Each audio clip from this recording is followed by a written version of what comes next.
All right, welcome to the Sweet Science of Fighting podcast. Today we have JB Morin. Welcome, JB. Hi, thank you for inviting me. No, it's been a while since we've chatted. I think probably almost 10. It's been 10 years since I actually did my master's thesis where you were on the paper with the force lot. This was when it was hard to do, when we were using a jump mat with like a linear position transducer to get all the data. Now you just have the app and you can literally just do it on your phone, which makes it 10 million times easier. But to maybe give a brief background about yourself, JB, for the listeners, and we'll dive into some of this force velocity profile. Yeah, sure. So thanks for having me. I'm a professor, full professor at the University of Saint-Étienne in France. I'm also a consultant for high-level sports, team sports, and all sports that include running, sprinting, and the associated physical prep. And I'm a teacher and I'm a researcher in mostly biomechanics of locomotion and running. No, perfect. Actually, I remember now. I was actually, when I was first in Romania in 2015, I had a ticket booked to fly to come see you in France, but the club was so shit. They hadn't done our visas, so I was an illegal immigrant in Romania, so I couldn't leave because I wouldn't be able to come back. Wouldn't be able to come back. So that threw that plan in the works. But you obviously talked about force velocity profiling now in terms of running. But obviously there's applications outside of just running, especially when we're talking some of these jump force velocity profiles. So maybe just dive in, just for the listeners, kind of what the hell a force velocity profile even is. And then maybe just some differences, because some people might get confused with the power force velocity profile and the load velocity profile. Yeah, sure. It's very easy to mix things up, and social media don't help in that. And we put FVP under anything that's sometimes totally not that. So basically, the overall idea is that that the ability to produce force is different under different loads. This is very common sense. And it's also different at different velocities, and vice versa. If you move something heavy, you will not be able to move it fast. And if it's lighter, you move it faster. And so we all understand, even kids, that there is a relationship between the force we can generate and the velocity of movement we can generate. And when you try to measure things with reference laboratory devices, and this has been done almost for a century now. The first force velocity profiles published were a century ago. You end up with different types of relationships depending on the scale that you focus on. If it's isolated muscle, single joint exercise, or full body motion, you end up with a relationship. And because this relationship is sometimes different between different individuals, I don't have the same force velocity relationship, for example, in squatting than you have. We call that a profile to put the individual differences behind a general relationship. And there's quite a debate on the shape, the overall shape of that relationship. But I think there is very little debate, in fact, because the shape is different. And it doesn't mean the concept is flawed. It just means that the shape is different depending on the thing that we are measuring. So that's the overall idea, is that it's exactly the same as the load velocity relationship, except that you plot the load against the velocity you were able to move it, instead of the force output you were able to generate. So that's the tiny difference between the two. Gotcha. Yeah. And we'll dive into some of that, I guess we could say, controversy, because there are definitely some people out there trying to discredit a lot of the work.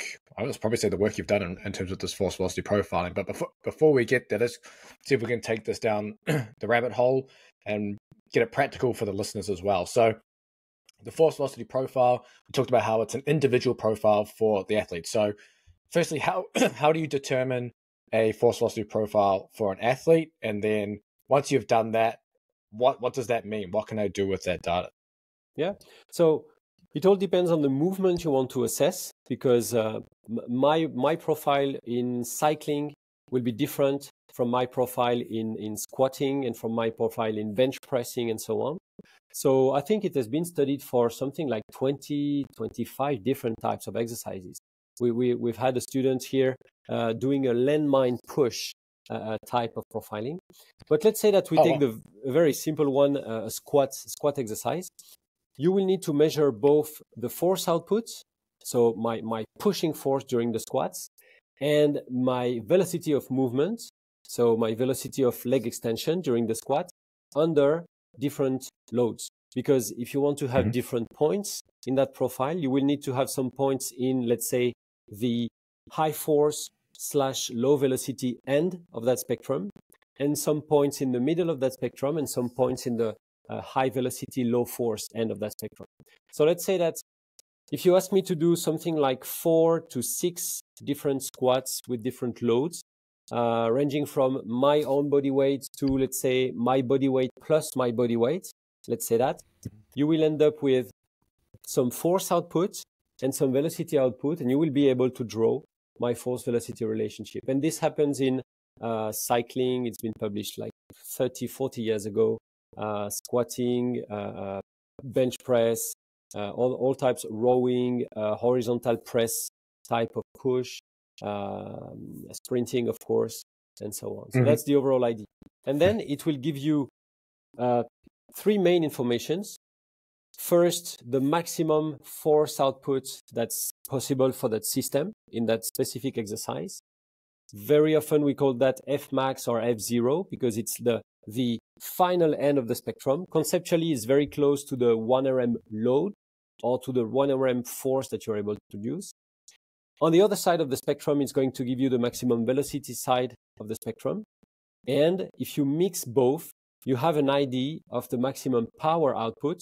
So I know that's very, very strictly speaking in biomechanics, we shouldn't call power something that has a dimension of a force multiplied by a velocity because they are, scalar vectors and so on, vectorial entities and so on. But I like the idea to say that if we want to mix these two mechanical entities, we can have an idea of the quasi-power. And I think if people are happy with quasi-power, then let's go with quasi-power. The idea is to say, when we mix both the force output and the velocity of movement, we are assessing something that is mechanically there. It's the ability to increase the level of mechanical energy of our system over time. And that's work over time, and mechanically work over time as the dimension of power. So it's the work associated to that force we are pushing. Nice. With the profile itself, so I'm just writing down a couple of questions here to follow on that for the listeners to help them along this as well. So you're talking about doing squats there, getting the force velocity profile. Do you find there is a preference towards whether you're doing something like a back squat to create the profile versus maybe a jump, like a loaded squat jump? Well, it's exactly the same. Well, it's exactly if you start from the same position in the same angles and so on, and it's exactly the same exercise. It's just that squat only. So very, very importantly, for every rep, you need to produce your maximum intensity. Yeah. So the maximum velocity of movement. That's by default, but I should emphasize that it's always your maximum intensity. So it means that if the load is too light, and if you produce your maximum intensity, then it's going to be a jump. Then it's going to be a squat jump. At a certain point, on average, our own observation is that around body weight, for most, non-specifically trained people, you will push that load very fast, but you will not take off because you don't have the physical, ability to take off. Yeah. That's going to be a squat or a half squat. So there is not a half squat profile and a squat jump profile. It's all the same movement, except that the load will tell you if it's going to be a jump or if it's only going to be a push. You see? Gotcha. No, that makes sense. I'll jump into some of the protocol stuff in a second, but with that or squat profile, you have that linear force velocity relationship, but you also have, at least within the app and in the old spreadsheets, it was an optimal profile. Do you want to maybe dive into a little bit of that and kind of what that means practically? Yeah. Just before that, and we need to be very, very clear with the fact that when you assess two players or two athletes, they may have some parts of the profile that are similar, but some other parts of the profile that are totally different. And this is very important. Not everything is parallel. And just because you have a maximum force in your profile compared to my profile doesn't mean your entire profile will be parallel and above mine. And we have some very, very big surprises for example, on the rugby team, you have some very mixed observations. And this is why I think it's interesting to have the entire spectrum rather than just one measurement under one single load. If you and I do a squat jump and we produce the same force and the same velocity, it absolutely doesn't mean that our entire spectrum is the same, because I can anticipate that your force side will be higher than mine and vice versa. You see what I mean? So now in terms of optimal, and this leads to the question of the optimal profile that Pierre Samozino has formalized and shown mathematically and experimentally. The idea is very simple. You can have the same maximum power output with very different combinations of force and velocity in terms of maximum values. So based on that, this is what we observe, for example, in cycling. You can have the same maximum power output in cycling and very different, maximum force and velocity ranges. The question of the coaches was, who jumps higher in terms of, body weight, classical squat jump 8? And to answer that question, it was very difficult experimentally. So Pierre Samozino has formalized a model that has been clearly, detailed in several publications, and that has been also confirmed by experimental data. And the model shows that the jump height is explained around 70% by maximum power output or the maximum impulse you can produce. But for the remaining 30%, it's explained by the orientation of your force velocity profile. And due to that, we were able to compute an optimal value for that profile that would maximize your jump performance for the same given level of power. So it means that if you and I, and we have now plenty of experimental data showing that if you and I have the same power output, the same push of distance, our performance at the squat jump might be different because of the orientation of our profile. If we have exactly the same profile, then yes, our jump height will be the same. And I have formalized that in a sports medicine commentary paper to say jump height is a very rough indicator of power output.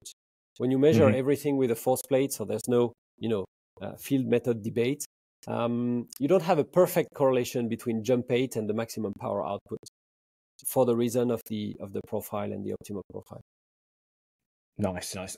And with the optimum profile in relation to the individual profile, I think it'd be nice just practically what that means for training. So take, for example, let's just say my profile is slanted more towards the velocity side. I have a lower force end, and then my optimal is maybe more force orientated, more vertical. Do you want to maybe just dive into how that then influences training? So as I said before, it's not the only key to jump height. And this is a very, very important, misunderstanding of our research. It's that people jumped on that thing and saying that we think that everything is related to the optimal profile. No. In some of my advices I give to athletes, for example, in young tennis players, they want to improve their, mechanical power output. I never tackle things around the profile. I just use a very general power training because that's where you have most improvements. But when we assess the jump height and we compare statistically let's say the explained variance in jump height from maximum power output, there was about 30% of that variance unexplained that remained explained by the relationship between the actual profile of the player and the optimal profile. So the advice is very simple. You have two ways to improve jump height. One is to improve maximum power output. And the other one that's also there is to get that individual profile closer to the optimum. But again, gotcha. And this is why sometimes I see some very crazy type of criticism saying this is rubbish and don't care about that. It's too complex. Just work on power. Anything that will develop power will be useful. I say, yes, this is true. But with some athletes, at some point, developing power is not possible, further. And then you need to consider that. And we've seen some improvements in jump height in professional rugby players after years and years and years of training for their power output without considering the orientation of their force velocity profile. And we had that, next step of improvement thanks to that profile. So it's not either or, it's take both And maybe if the low-hanging fruit is improve your maximum power, then yes, don't focus on the individual profile. Mm-hmm.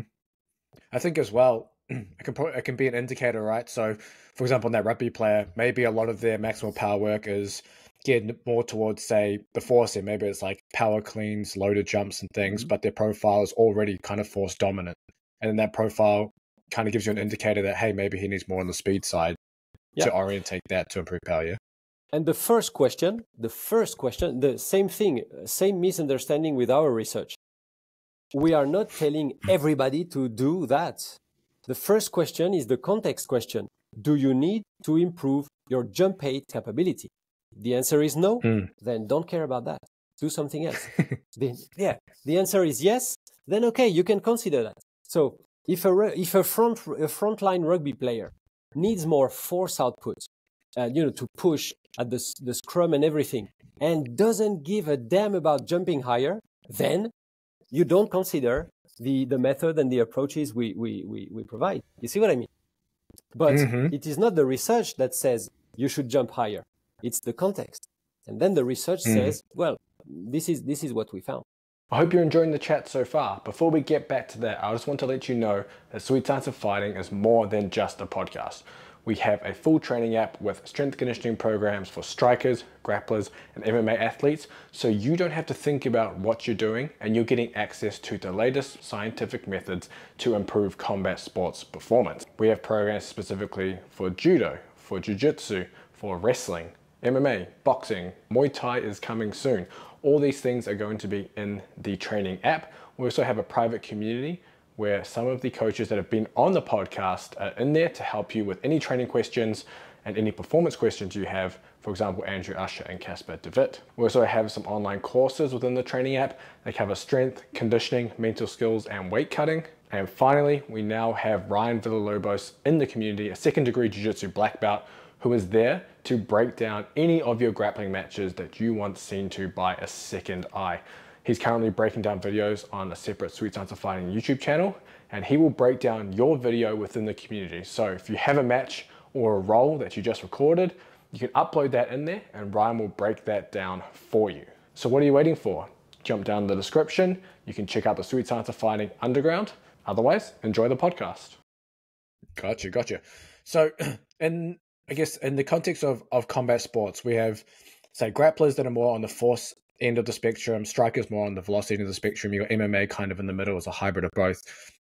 You mentioned there obviously around front row forwards. Okay, they just need to put more force to push harder. So they need to worry about the profile, maybe not. And I think obviously there's quite a few papers showing, different sports have different, I guess, general profiles about them based on what they are. So is there an application within sports, say like combat sports, where there is no jumping, but there is obviously an importance of producing power? So is optimizing that profile important, or is it just, hey, you just got to hit both ends of the spectrum regardless anyway? Yeah, that's the same. That's close to be the same answer because, definitely that concept is around jumping. So it's around ballistic, let's say, ballistic lower limb push-off. That is mostly jumping, vertically speaking. So again, it's the same for weightlifting. We have a lot of weightlifting, research and things going on. Like, is there a link between? But first and foremost, this concept applies to jumping capability. So I wouldn't be surprised if there's no clear relationship between the striking power or the striking speed and the lower limb profile. That would be totally disconnected to me. But it could be, it's a very simple test to run, and it could be a way to better understand the overall physical capabilities of the athletes. But there are some sports where it's not a big key. So to me it's a three-step line of thinking. First, what does the athlete need for their performance? Second, what do the athletes have in their system? What is their profile? And then, do we want to improve, change it? If the answer is no, they don't need to jump, and then maybe we don't care about that. Gotcha. Interesting that you mentioned about the jumping and punching. So typically you have the legs as one of the key contributors for punching power, and jumping is obviously seen as one of those things to do. But I think Andrew Usher, he's publishing some research. I don't know if he's publishing some research on it, but he has some data on it where I think he's one of the only people that's come out saying that jumping does not correlate well with punching power, at least within his data set. So it's an interesting concept. Maybe it's a research thing I'm gonna have to jump into at some point, maybe. Absolutely. And I have the same discussion with golf physical prep, telling me that he has observed over the years that there was a very good correlation between the squat jump 8, so the lower limb capability to jump of the golf players, and their drive, the length of their drive capability.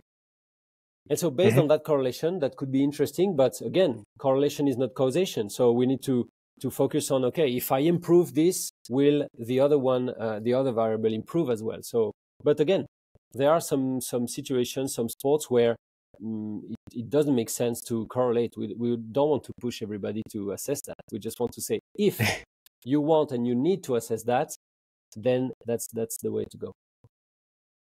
Gotcha. And you mentioned these other exercises that you've been looking at, things like the landmine press, bench press, and things like that. How would that then relate to physical preparation, say within combat sports, as an example?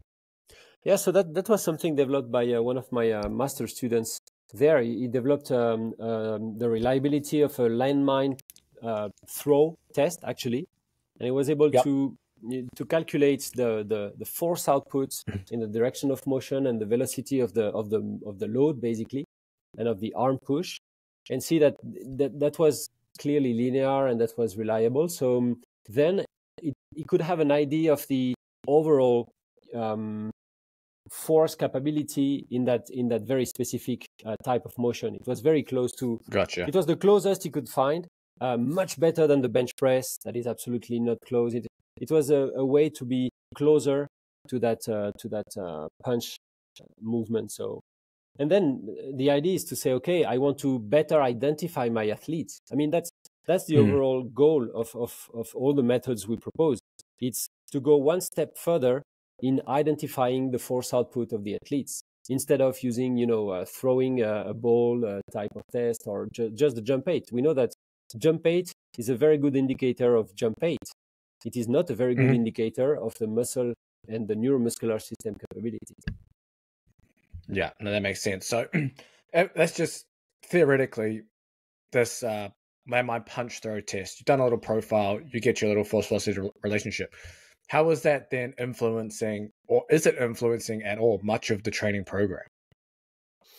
I don't know, because that's not the step that we have studied so far, but that's a step that student or the physical coaches can use, because the overall idea again is to improve either punch velocity, if you see that it's something to be improved, or the overall punch power, because you can be very fast, but your action doesn't deliver as much power as you would like to.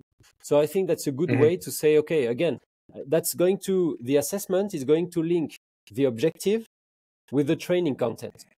Because if the objective is to bring more power and the assessment shows that there is a lot of velocity, but that other component that is missing is maximum force output, then you can orient things a bit better than doing an overall general type of training. Because the overall general type of training will be efficient for everybody at the beginning. But then you need to dig deeper, and it's exactly the same story as you want to improve in your 10K running performance. You never train. Do some 10Ks.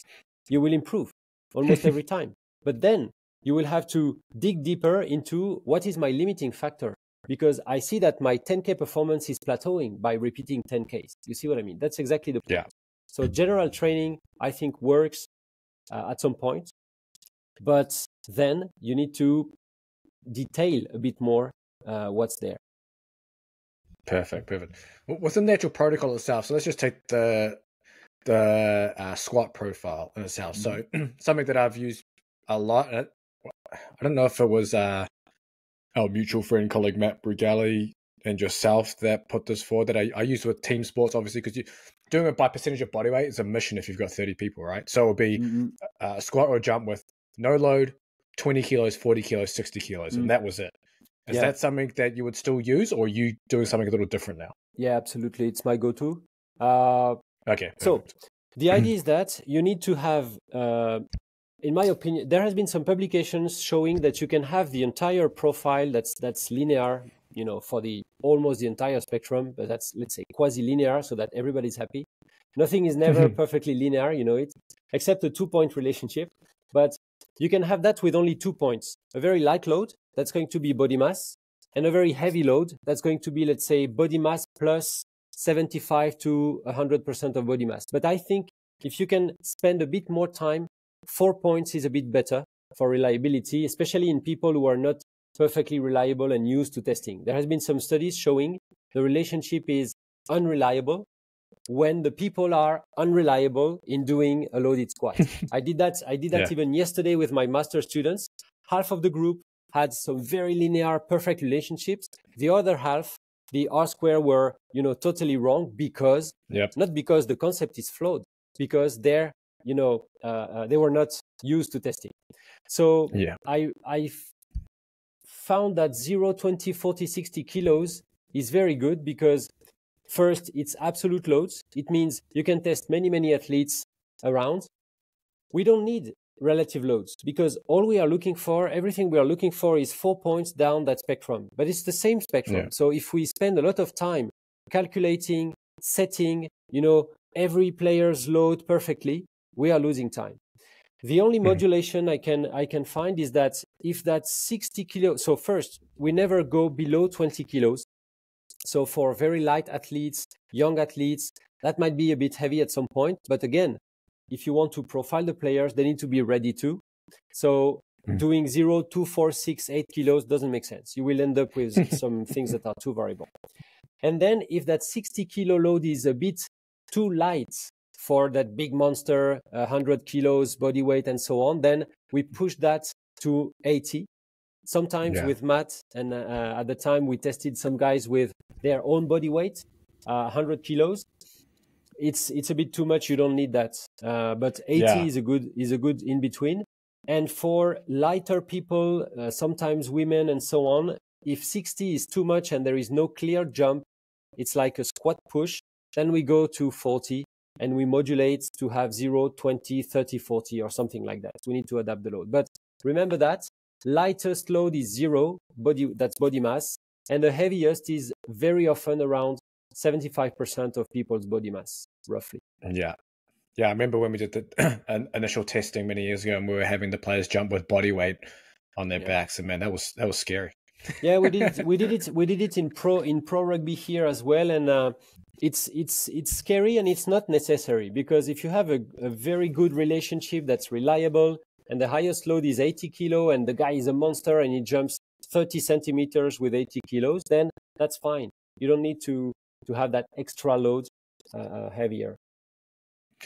I remember at some point it was the last jump should be below 12 or 10 centimeters. Is that not a, don't need to worry about that?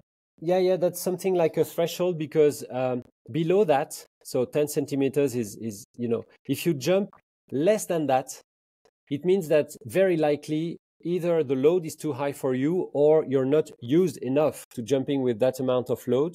And there's a big risk that you're not actually jumping. So it means that your center of mass doesn't, you know, go. You're flexing the knees very quickly and get your feet back on the ground. And artificially, if you measure jump height with the flight time method, it's an artificial jump height. If you look at the impulse, there is nothing. So this is why for people who are measuring things with the force plate and the impulse, there's no problem here. But for people who are estimating jump height based on the laws of motion and flight time, then yes, you need to have a load that allows you to jump at least 12, 15 centimeters. If someone wants to start measuring this themselves, what are the easiest ways to do it? I'm assuming just the My Jump 2 app is probably on the phone, is probably the easiest. Yeah, sure. Easiest / cheapest. Because at the end of the day, this is also why some people are mixing very often the methods with the concept. And when they see that a simple field method like the OptoJump or the MyJump app gives some unreliable results because of the unreliable testing, they conclude that the entire concept is flawed and you shouldn't use that, which is it's an intellectual misconception. Clearly, no, you've seen that. So if you have money, then buy a force plate, jump on the force plate, use it to determine jump height based on the impulse momentum relationship. That's gold. Perfect. If you have less money, you can use the OptoJump system, but it's still very expensive. And if you have even less money, you can determine jump height based on the flight time. This has been done. It's based on Newton's laws of motion applied to the center of mass.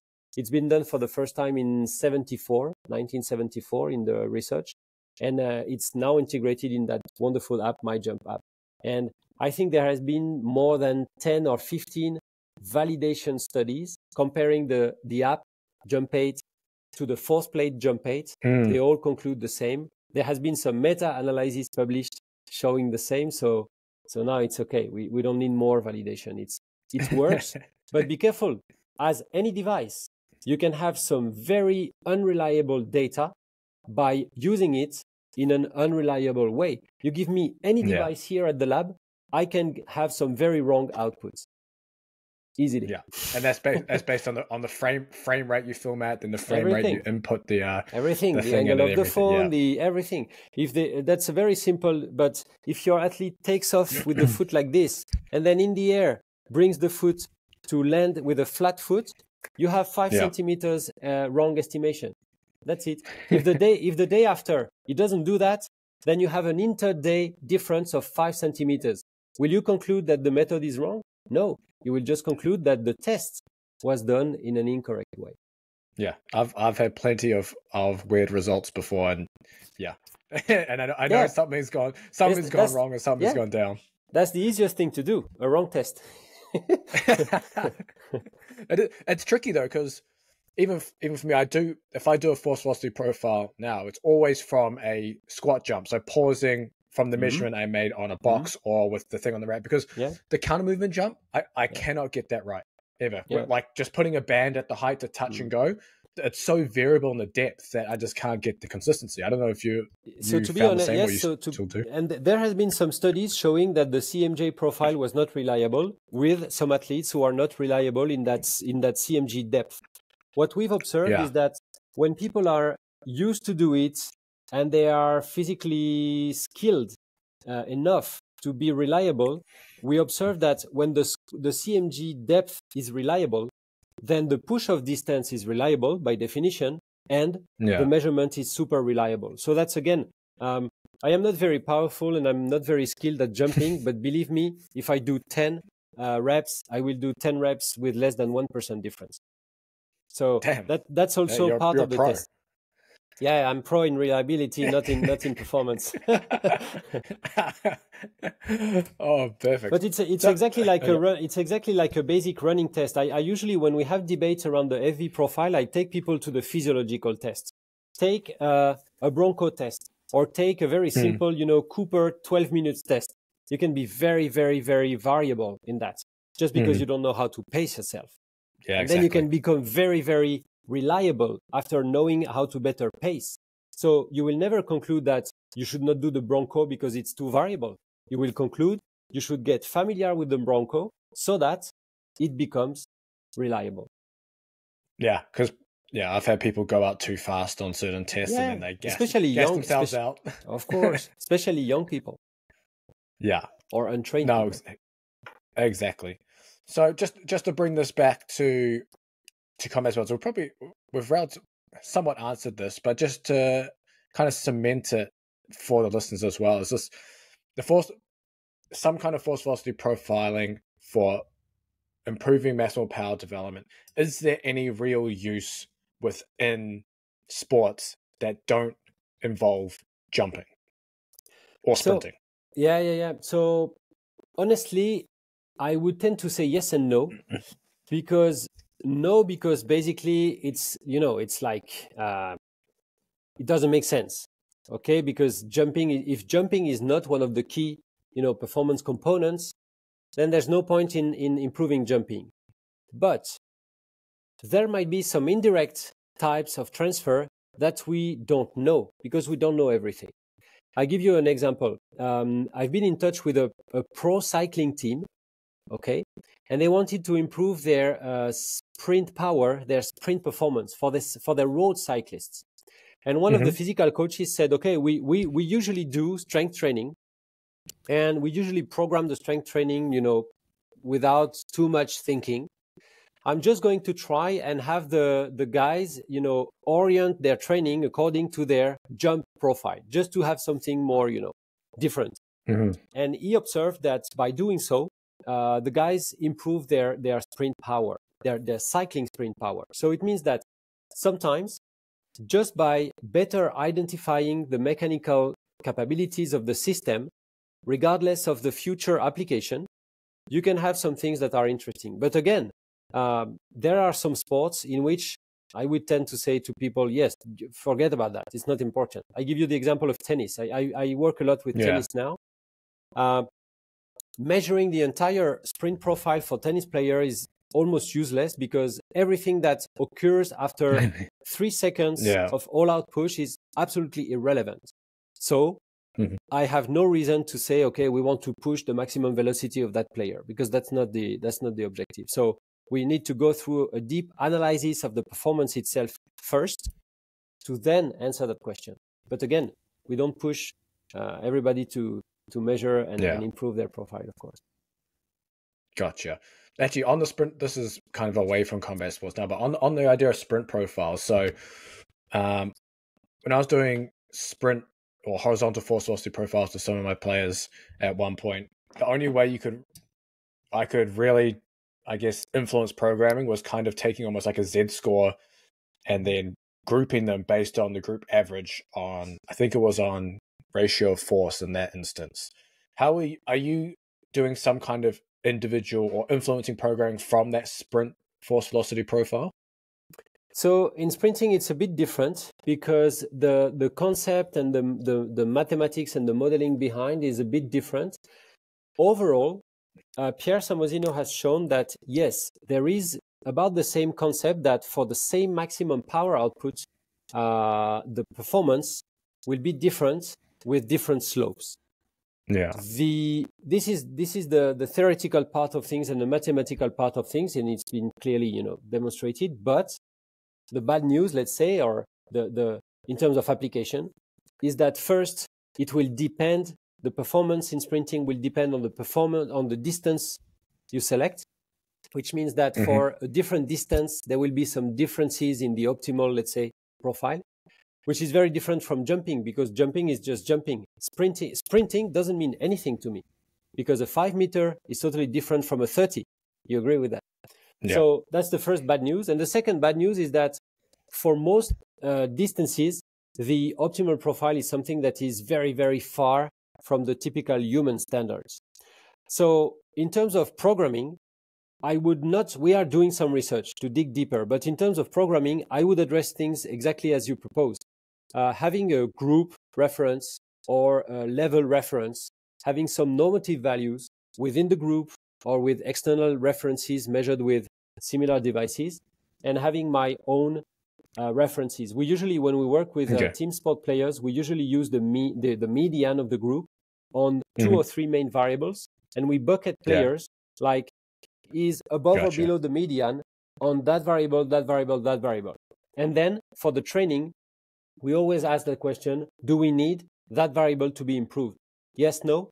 Then, okay, we don't want to improve everything for everybody. We just want to improve what's necessary in the context. Hey guys, it's me again. I just want to let you know that I also have SWEETSCIENCE fighting rash guards and shorts, so you can represent SWEETSCIENCE fighting on the mats and within competition. We have the classic, just like the shirt I'm wearing, rash guard SWEETSCIENCE fighting on the front, and we have the logos on the sleeves, and then X Marshal on the back. We also have that in a shorts variation, same thing, with the SWEETSCIENCE fighting writing on one leg, and we have the logo on the other. But my personal favorite, this is my personal favorite by far. We have this in black and white, and it is the Taniwha Protector Guardian version of the SWEETSCIENCE fighting with the logo on the back. This was designed by a Māori designer back in New Zealand, so a bit of my heritage on this jersey. It represents the acknowledgement of battle and war. It also represents strength and stability, and also has the New Zealand silver fin. But even if you're not a Kiwi, cop this. This is an awesome design. It is a custom-made design. You will not find it anywhere else. So check that. That'll also be down in the description with a discount code. But back to the podcast.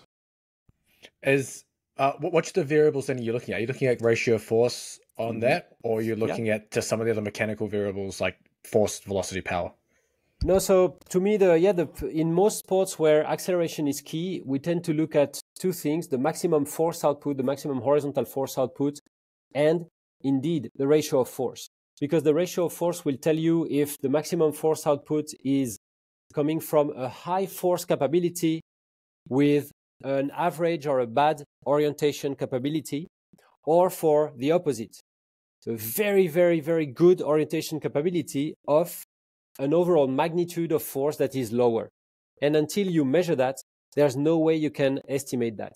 If you and I reach 5 meters together, it absolutely doesn't mean we have the same combination of magnitude of force output onto the ground and orientation. You might be very good in terms of magnitude of force produced, but very low in terms of orientation. So to tell things simply, you push hard in the wrong way, but because you push hard, there's still a component that is, horizontal. And I might be exactly the opposite. I push much, much, much less, but it is crazy well oriented forward. And until you decipher between these two, there's no way you can have that from just checking our 5 meter times. For example. You just reminded me of the horizontal force debate.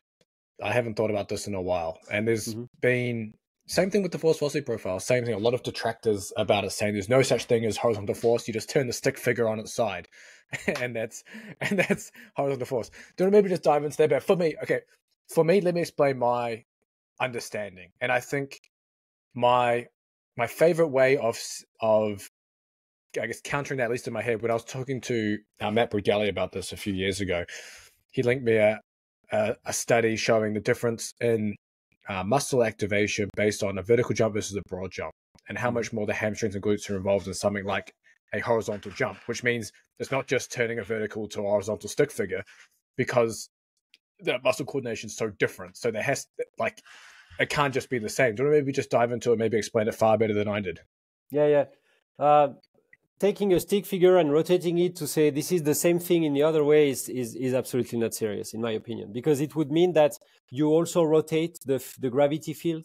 Are you really rotating the gravity field and the application of gravity on Earth? No, you are not.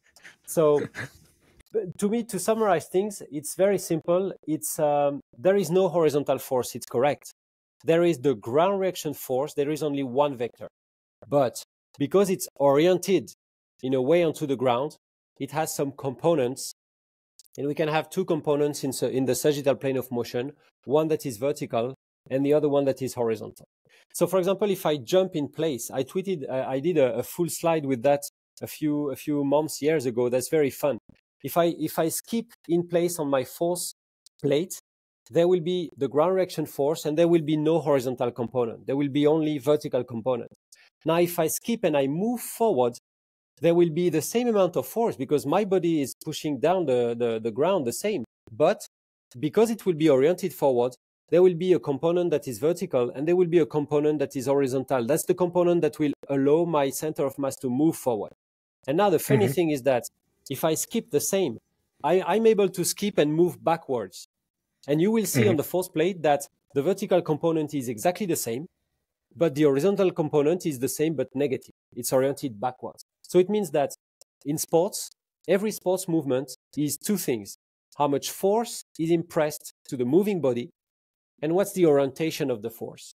So instead of saying, I agree, instead of saying vertical force and horizontal force, we should say vertical component and horizontal component of the ground reaction force, depending on the angle of application of the. But in terms of simplifying things, yes, we say horizontal and vertical force. But sometimes when you simplify things without reminding that at the very beginning, you might sound nerdy and so on, but still, you're more biomechanically correct. Yeah, and then you get books written about your trying to disprove a concept. It's very easy to take any concept and say there's no such thing as X and Y. That's super easy to say. Yeah, no, for sure. Just to round off this podcast, more general question around power training. So first one, optimal. You talked about kind of like you give a lot, say, general power training to tennis players. I want to dive into kind of what that means for you. But before that, optimal power load. Do you subscribe to the idea that training at a load that maximizes power in that exercise should be quote unquote prioritized within a training program to maximize power for that player? Or are you kind of either in the spectrum? How does that look for you? You mean in sprinting? No, just generally. So let's just say, like you do a low velocity profile and there's a load there, etc. Yeah. So basically, the thing that's very important is that if you are able to measure power accurately and instantaneously, okay, you will maximize power with almost any type of load. The question is, how long will it last, and so on. For example, if you do sprint cycling, you start sprint cycling, you have any type of resistance. At some point, you will reach a peak power, and it will decrease and so on because you're pedaling too fast and so on. So it means that you can reach maximum power with any load, and you can stimulate, by definition, power with any type of loading, provided that you have the maximum intensity. Another question is, with some loads and for some profiles and people, you can have a better, let's say, stimulus overall. I'm giving you an example. If I run with a sled of 10 kilograms, I will run super fast. So if you measure my running power, let's say quasi power accurately, I will have a peak at some point, and then it will decrease because I will produce a lot of running velocity, but my force output will be lower in the direction of motion. And then if you add more load, maybe I will stay in that maximum power zone for a bit longer. And this is why we think that some loads are better than others. But in terms of developing power, I think that any load in the spectrum can be used.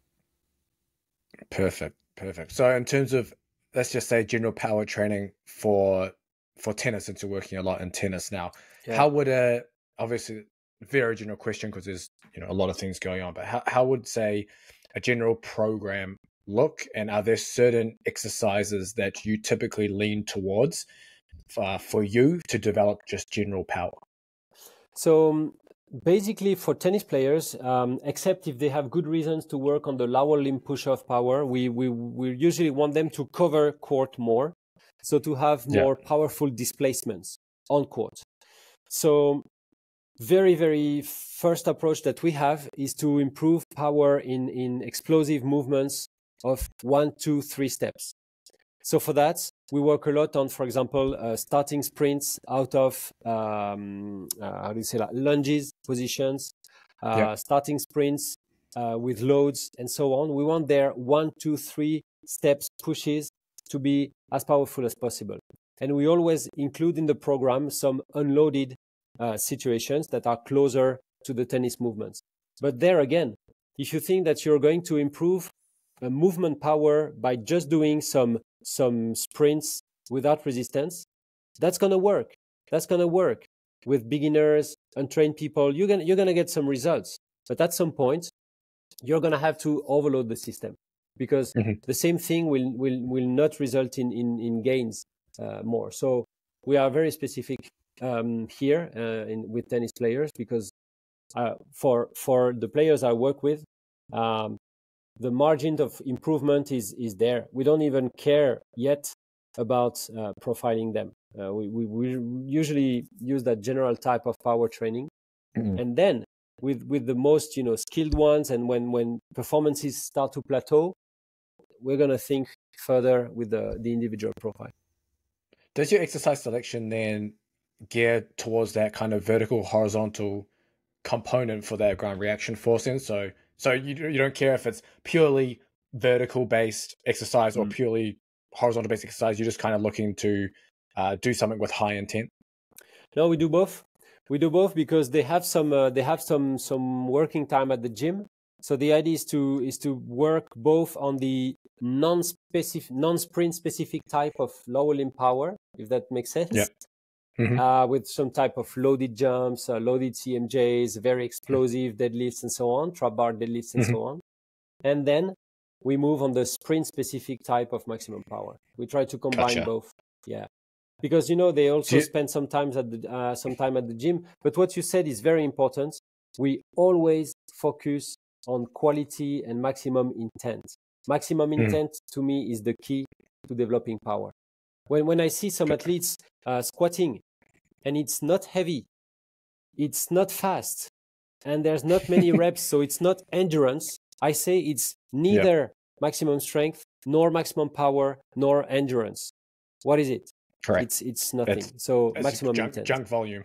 Volume and fatigue for nothing. Yeah. So, and sometimes also this will make them a bit bulky and so on. So, and a bit tired. So what's the point?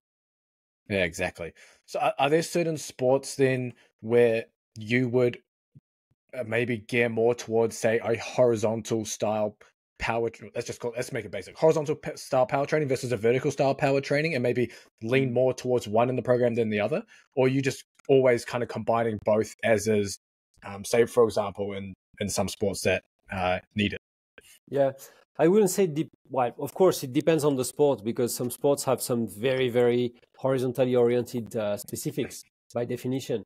But it also depends on the athletes themselves, because sometimes when let's say that the athletes have a very, very high requirement in the horizontal direction, let's say bobsled pushers and everything, you might, with some of them, do some non-horizontally oriented type of work because they need it.